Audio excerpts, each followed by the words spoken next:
Hello, and welcome to The Story of Rhode Island, the podcast that tells you the story of Rhode Island's fascinating history. In last week's episode, we watched Thomas Wilson Dorr attempt to expand suffrage to the state's working-class population and modernize Rhode Island's outdated government via a political upheaval known as the Dorr Rebellion. Unfortunately, his effort was largely thwarted by those in power. And as we jump into this week's episode, we're introduced to a man who personifies a type of people Dorr was fighting for. His name is John Gordon, and although he's only lived in America for a few months, his family is beginning to epitomize the American dream. The origins of the family's success can largely be attributed to John's older brother, Nicholas, an Irish Catholic immigrant who moved to America back in the mid-1830s. After starting his own general store in Cranston, Nicholas then went on to pay for his mother and two brothers to move to Rhode Island, once again reuniting the Gordon family. John now lives in the house attached to his brother's general store, and when he's not helping out with Nicholas's business, he works at a nearby dye shop in Johnston. Aside from the madder dye staining most of his shirts red, he actually finds the work at the dye shop quite enjoyable. So in short, life is good for John Gordon. It's positive developments like these that put John in a good mood as he sits with his friends, John and William Kingston, at their house in Cranston. And helping to further excite their already energized attitude is the fact that it's New Year's Eve. As the friends toast to the new year that's about to arrive, they have no doubt that 1844 will be just as good to them as the current one. After taking a sip of his drink, William Kingston looks at John and notices a nasty bruise on the side of his face. When William asks his friend where he got the bruise, John lightheartedly responds, "I told you earlier, I got it while hunting a turkey on Christmas. I accidentally fell down the side of a bridge while chasing him." While laughing, William says, "Well, I hope it at least tasted good." "It did," responds John cheerfully. For the next 30 minutes or so, the men continue their joyous celebrations.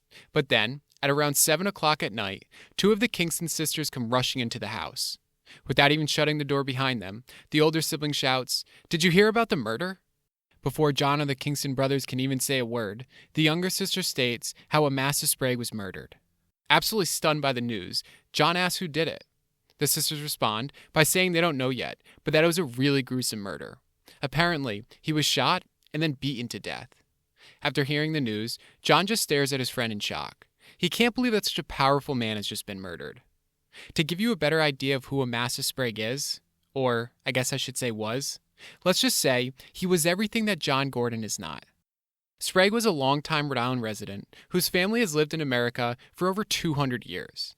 He was also wealthy, and I don't mean wealthy like he could afford a nice timepiece, but wealthy as in his business, the A&W Sprague Mill, employs most of the people in Cranston.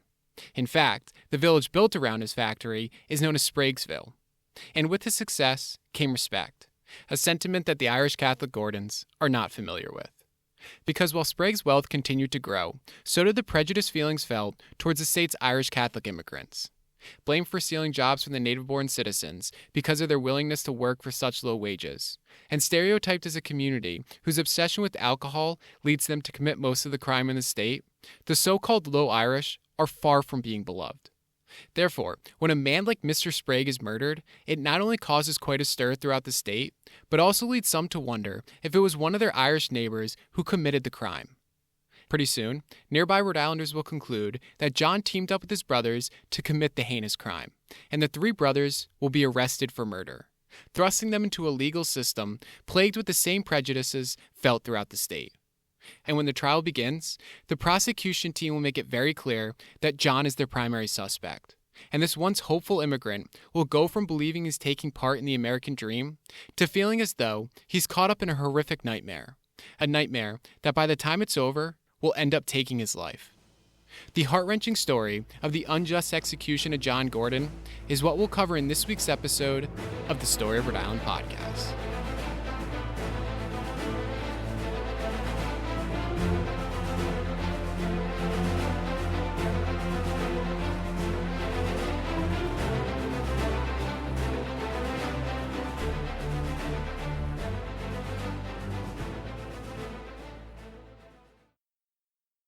It's January 1st of 1844, and a day that would usually be filled with celebration has been tainted by the murder of Amasa Sprague.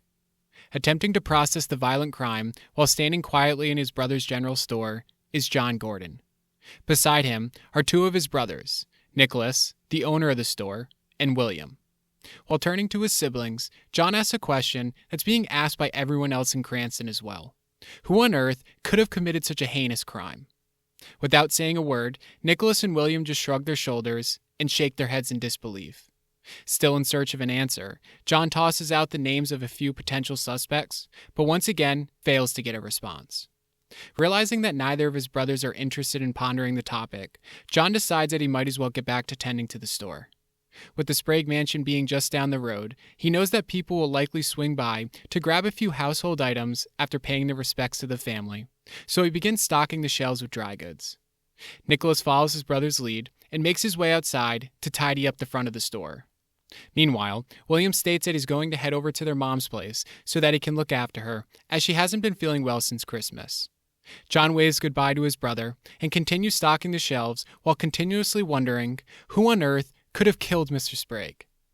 As the thought lingers on his mind for the next couple of hours, he's completely unaware that a growing portion of the Cranston population believe that they have an answer to his question.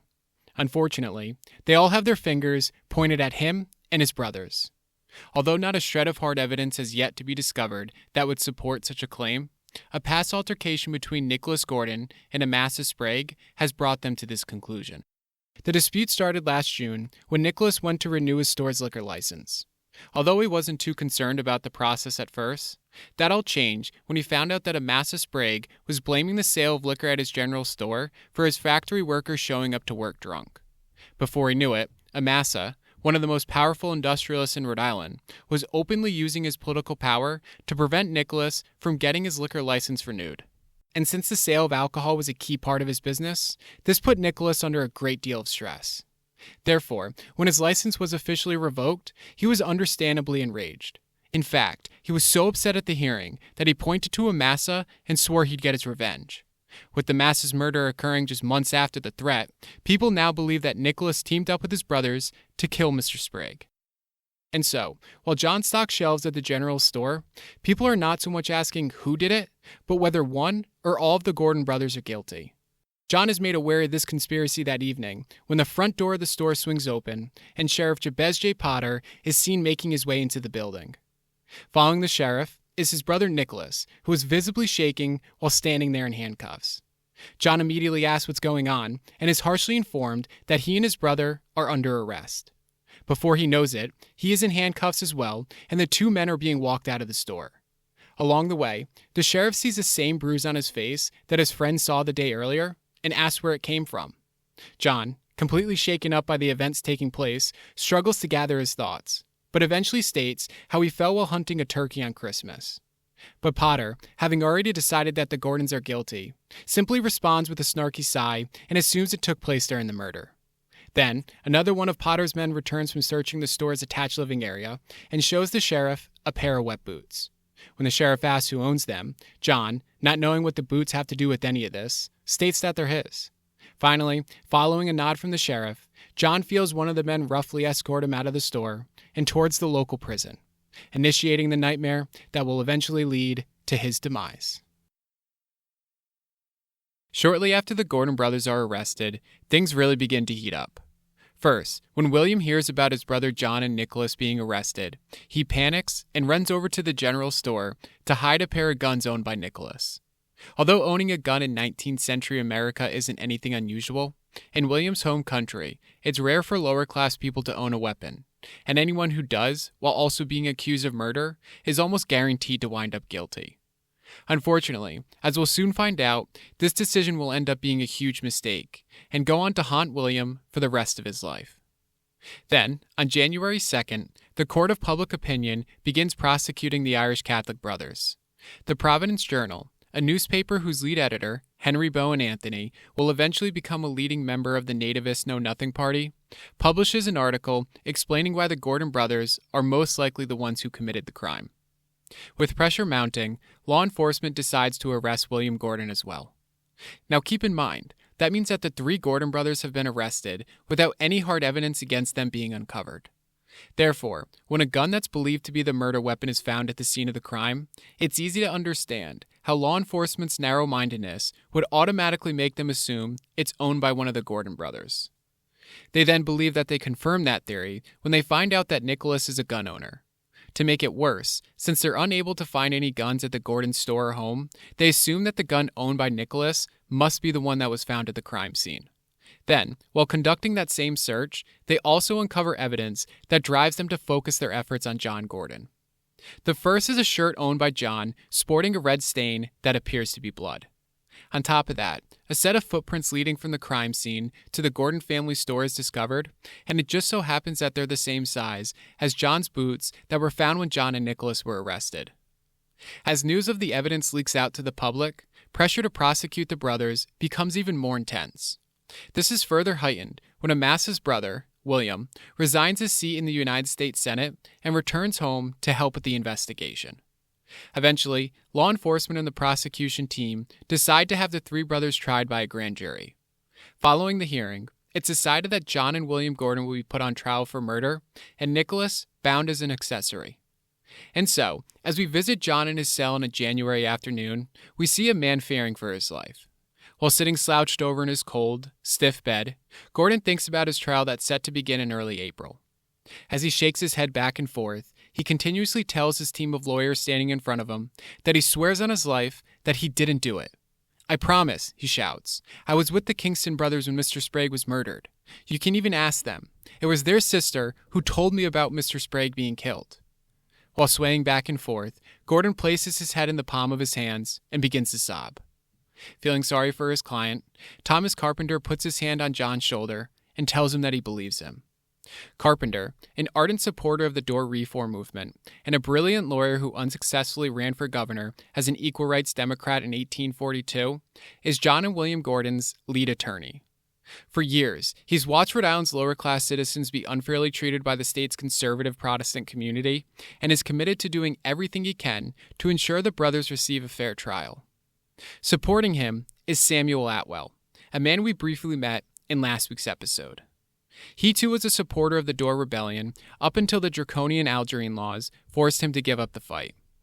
As the two men comfort their distraught client, they know that they have a long road ahead of them. To start, the fact that a member of his Irish Catholic family threatened Amasa just months earlier establishes motive. Coupled with that is evidence that seems pretty damning when first examined. There's the footprints leading from the crime scene to John Gordon's home, his boots matching the footprints, his red shirt that appears to have blood on it, and a gun found at the crime scene that many believe to be owned by John's brother.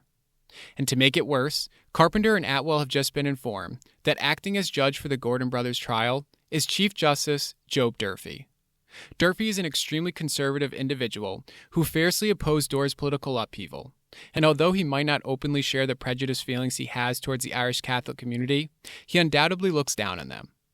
And as we'll see over the course of the trial, Durfee will do everything he can to ensure that one of the Gordon brothers is punished for this crime. After a somewhat uneventful first day of trial, day 2 starts off quite well for the Gordon brothers. For instance, right off the bat, their attorney Thomas Carpenter establishes doubt around the claim that the Gordon brothers made the tracks in the snow. Witnesses Robert Watson and Walter Beatty admitted that over half a dozen men were walking to and from the crime scene, meaning that any one of them could have made those footprints. And since law enforcement had tunnel vision on the Gordon brothers from the jump, none of the tracks leading in other directions were ever investigated, demonstrating that other viable suspects could very well be out there. Finally, even if the tracks were made by the Gordon brothers, nobody can prove that they were made the day of the murder. But even after all that, Carpenter still wants to hammer into the footprints some more, so he's decided to call up John DeMeritt to the witness stand. With DeMeritt now seated by Judge Durfee, Carpenter reveals a hand-drawn map of the crime scene and its surroundings. And I'll post a diagram in this episode's webpage for anyone who's interested in checking it out. While looking at the drawing, Carpenter points his finger at the footprints leading from the crime scene, past Hawkins' hole, and to the Gordons' residence. Then, while narrowing in on a conspicuous pencil mark near the Gordons' residence, Carpenter asked Mr. DeMeritt if the map was altered. With a nervous tremble in his voice, DeMeritt confirms that it was, causing a small stir in the courtroom as people are shocked by this new piece of information. Then, DeMeritt goes on to explain how the map was altered because some of the footprints by the Gordons' residence had disappeared. Following a large gasp from the crowd, Carpenter logically concludes that Demerit's testimony has sufficiently established reasonable doubt around the footprints.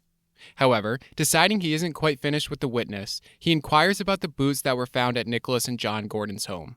Since they are believed to match the size of the footprints found on the ground, he asks if the boots are of a common size. Demerit responds by saying that, quote, "It is not very remarkable for men to wear boots of the same number. If the boot was the same size, I do not know that I could tell whether it was worn by the man who made the track," unquote. In other words, it's plausible to assume that somebody else with the same boots could have made the footprints in the snow. For his next move, Carpenter addresses the murder weapon found at the scene of the crime, the gun that's wrongly believed to be owned by Nicholas Gordon. However, since Nicholas Gordon isn't on trial, Carpenter knows he just needs to prove that neither John or William have ever been seen in possession of the weapon. To do this, he calls up Gardner Luther, the Caranci citizen who found the gun in the snow. With Luther on the stand, Carpenter walks up to the witness and places the murder weapon in front of him. As Luther stares at the gun, Carpenter asks if he ever knew of John or William being in possession of the gun. Luther responds with, quote, "I do not know that Nicholas Gordon ever owned the gun. I've seen him with the gun. I think it was 2 weeks previous to the murder. Can't say whether the gun resembled the gun in court or not," unquote. Satisfied with the response, Carpenter passes the witness over to the prosecution team, who proceeds to ask Luther if he ever knew of Nicholas Gordon having a gun at the time of the murder. As soon as the question is asked, Carpenter's supporting attorney, Samuel Atwell, rises and very justifiably states, quote, "I object to that question. It has nothing to do with the guilt or innocence of these men, whether Nicholas Gordon owned a gun or not," unquote. Then, he points to his client sitting nervously in the courtroom and reminds Judge Durfee that John and William are on trial, not Nicholas, so the prosecution must first show that John and William were brought in contact with the gun. Following his statement, Atwell, knowing very well that any reasonable judge would agree with his objection, confidently returns to his chair and waits for Durfee's agreement. However, Atwell is quickly reminded of the prejudice they are battling when Durfee states that he'll allow the question. John and William, although not familiar with the intricacies of criminal law, realize just how outrageous Durfee's decision is when they see the shocked look on their attorneys' faces. But luckily for them, Luther states in a jumbled manner how he's actually not sure if Nicholas ever owned a gun or not. Although this allows Atwell and Carpenter to breathe a sigh of relief, they can't help but be disturbed by Durfee's decision. Thankfully, the day ends in their favor, as other witnesses are also unable to prove that any of the Gordons were in possession of the murder weapon. However, after a somewhat uneventful third day of trial, Day 4 ends up presenting some real challenges. First, several witnesses claim to have seen John Gordon in the vicinity of the crime scene the day the murder was committed. Then, Durfee allows the prosecution team to prove that Nicholas Gordon was not at the crime scene at the time of the murder, thereby insinuating it must have been one of the other Gordon brothers who committed the crime. Carpenter objects to this tactic as well, once again stating how Nicholas Gordon is not on trial, but Durfee allows it to continue. To make it worse, Durfee then guides the jury's thinking by insinuating that if Nicholas Gordon didn't commit the crime, then it naturally incriminates the other two Gordon brothers. The prosecution capitalizes on this absurd decision when several witnesses testify that Nicholas Gordon was at church the day of the murder. And so, as the fourth day of trial comes to an end, Carpenter and Atwell once again fear that the outcome of this trial might have been determined before it even began. But John refuses to allow that idea to creep into his mind. He still believes that the American justice system will do him right, and when it's all said and done, he'll be able to return to the life that he and his family were working so hard to create. Unfortunately, as we're about to see, John Gordon will not be blessed with such a happy ending. It's the fifth day of trial, and as we look at John Gordon sitting beside his lawyer, we're reminded that everything is relative. Although given his current situation, it might be hard for an outsider to consider him anything but depressed, John's actually feeling quite good about how things are going. Not only has a considerable amount of doubt been placed on the prosecution's case, but numerous members of the local Irish Catholic community have just vouched for his whereabouts on the day of the murder. This is critical because it helps to negate the other witnesses who claim to have seen him in the vicinity of the crime scene. Wanting to share this positive feeling with the one person who is as invested in the outcome of this trial as he and his brothers are, John turns around to look at his mother. While locking eyes with their son, Mrs. Gordon does everything she can to hold back tears. She wishes more than anything that she could just scoop up her family and sneak them back to the country they came from. With John sensing the despair deep inside of her, he gives her a wink, letting her know that it'll all be okay and that pretty soon this will all be over. Then, with a new witness being called to the stand, John gives his mother one last smile and redirects his vision forward. Sitting beside Judge Durfee is Patrick Hawkins, a man who worked alongside John for months at the dye shop. Carpenter's called on Hawkins to help him analyze John's shirt that was found in his room shortly after the murder. Although the prosecution is claiming that the red stain on the shirt is blood, a conclusion they came to without even testing it, the defense has a different theory. Following a few routine questions to prove why Hawkins is a credible witness, the defendant's lawyer asked about the type of work he saw John do at the dye shop. The witness responds by saying he, quote, helped the matter dyer about his works, unquote. Then, he continues by explaining why this is significant. He states how, quote, matter makes a stain like blood.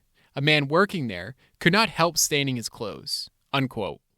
Finally, he wraps up his testimony by telling the jury that because of this work, pretty much all of John's shirts have a red stain on them. Hawkins' testimony is pivotal as it pokes yet another hole in the prosecution's case by providing another plausible explanation for why John's shirt had a red mark on it. By the time day 5 of the trial comes to an end, John really begins to believe that he'll come out of this thing unscathed.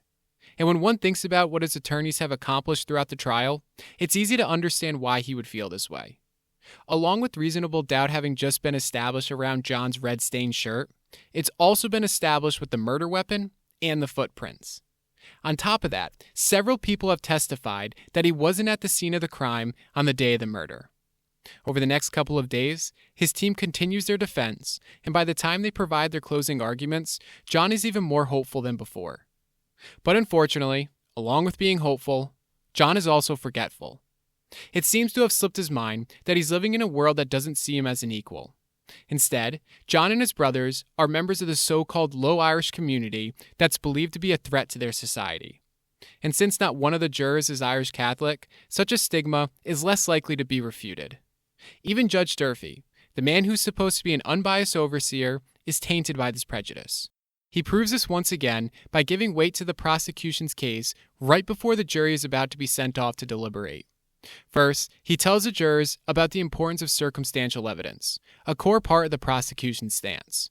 Then, he really makes his sentiments clear when he speaks to some of the conflicting statements shared about the Gordon brothers' whereabouts during the murder. Durfee tells the jurors that since the Irish Catholics are too poor to afford timepieces, that their testimony shouldn't be considered to be as credible as a testimony shared by the Yankee villagers who claim to have seen John Gordon near the scene of the crime. While today, such a level of judicial prejudice would undoubtedly lead to a retrial, that is not a luxury that the Gordon brothers are afforded. Following Durfee's unjust remarks, the jury is sent off to discuss their decision. Then, when they return just a couple of hours later, it becomes clear to the defense that the verdict has most likely not gone their way. Now, while the title of this episode makes it clear how things go for John Gordon, you'll be happy to hear that William Gordon is found not guilty. On the other hand, when the jurors share John Gordon's guilty verdict, John is crushed. He's so shocked that his knees give out from underneath him and he collapses into the arms of his attorney. After being helped back to his feet, he then feels the unforgiving hand of one of the guards grab the collar of his shirt and escort him back to his jail cell. But before he is separated from his brother, John makes a statement to William. He tells him, quote, "It is you, William, who have hung me," unquote. Carpenter overhears what John says, and at first, he doesn't know what to make of the statement. But before long, he learns the meaning behind John's words when William confesses to hiding Nicholas's gun. The confession is devastating because by hiding Nicholas's gun, the defense was never able to use it to prove that the murder weapon found at the crime scene was not owned by Nicholas Gordon. As for why William didn't come forward with this information sooner, well, unfortunately, that has been lost to history, so we'll likely never know. Carpenter attempts to use this discovery to get a new trial, but the courts and those in power refuse to budge. Finally, after all avenues pursued by John's defense team proved to be unsuccessful, John and his family are forced to accept his fate. And we are left to end this episode by witnessing one of the darkest moments in Rhode Island history. It's February 14th, 1845, and in less than an hour, John Gordon will be executed for a crime he was wrongly convicted of. And while one might expect such a miscarriage of justice to make him resentful, nervous, or perhaps even angry, he feels none of those emotions. After learning that all hope of getting a retrial was lost, he bravely accepted his fate. He's also repeatedly told his brother William that he forgives him, and now he knows that when he was hiding Nicholas's gun, he simply was doing what he thought was best.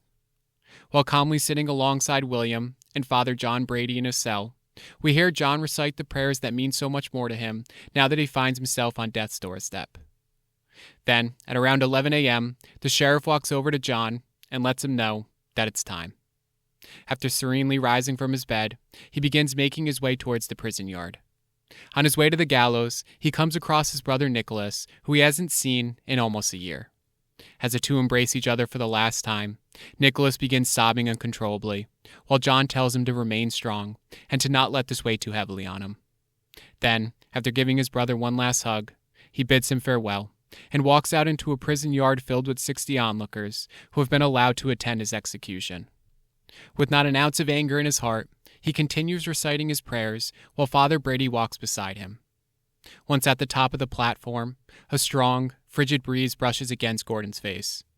Knowing that he doesn't have many sensations left to feel in this world, he warmly embraces the wind's bite while the onlookers turn to avoid it. By the time it passes, he can hear Father Brady speaking a few last words to him. While looking his way, Brady states, quote, "Have courage, John. You are going to appear before a just and merciful judge. You are going to join myriads of your countrymen who, like you, were sacrificed at the shrine of bigotry and prejudice. Forgive your enemies." Knowing that these will be the last words he ever speaks, John responds by saying, quote, "I do. I forgive all my enemies and persecutors. I forgive them, for they know not what they do." Unquote. Moments later, a blindfold is wrapped around John's eyes, leading his vision to go dark. Then, his heart begins to race when he feels a noose being wrapped around his neck. Finally, the signal is given, and the board holding him up is removed from beneath his feet, bringing the life of John Gordon to an abrupt end. Of all the episodes I've written for this podcast so far, this one has probably been the hardest. To start, I struggled with wrapping my head around all of the information shared about the case, and choosing which details I could leave out to ensure that the episode is concise. In the end, I had to accept the fact that I interpreted the information the best that I could.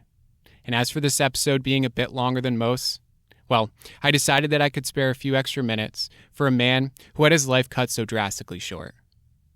Lastly, it was difficult diving so deep into such a heart-wrenching story.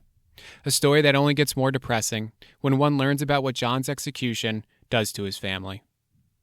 Although the state never obtains a guilty verdict for Nicholas Gordon, he dies just 18 months after being released from prison. As for William, he never gets over the fact that he chose to hide Nicholas's gun. It weighs so heavily on him that he becomes an alcoholic and dies while living in the Dexter Insane Asylum. And by the time Mrs. Gordon passes away, she's witnessed 3 of her sons die. But within this dark story is a shimmer of light, a reminder that no matter how unjust or truly horrific a situation might be, we get to choose how we respond. Following John's execution, many in Rhode Island fear that the so-called Low Irish will revert to their violent ways and unleash a series of unruly protests. But that's not what happens. Not at all. Instead, 1,500 Irish Americans, some coming from as far as Massachusetts and Connecticut, peacefully march alongside John's casket as it's carried from the Gordon family home in Cranston all the way to the North Burial Ground in Providence. I like to think that their stoic response in the face of such a miscarriage of justice convinced at least 1 or 2 of their prejudiced contemporaries to rethink how they view those who are different from them. And so, although that wraps up the time we'll spend with the Gordon family, our time with the Spragues has just begun. Because following the death of the Sprague patriarch, Amasa's 13-year-old son, William, returns home from school so that he can begin preparing to take over the family business. Then, after over a decade and a half of hard work, he not only goes on to grow the fortunes of the Sprague Empire, but is also elected the governor of Rhode Island at just 29 years old. Unfortunately, at the same time his career is on the rise, so too are tensions between America's northern and southern states. Before long, a war that's been decades in the making will finally unfold, and Amasa's son, will be tasked with leading his state into the fury of the American Civil War. But that's a story for next time, in next week's episode of the Story of Rhode Island podcast.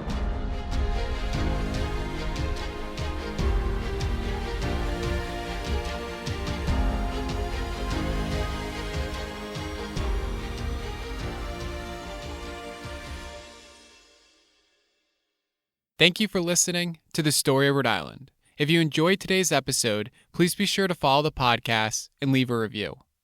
Also, if you're looking for a fun way to explore historic Rhode Island locations, follow the links in this episode to learn more about a new mobile app history hunt experience. Sponsored by the Battle of Rhode Island Association and produced by Fresh Maps, the revolutionary RA History Hunt self-guided walking and driving tours take you on location to learn what happened in and around Rhode Island during the American Revolution era. It really is very fun, so I suggest checking it out on freshmaps.us. Thank you again, and see you next time.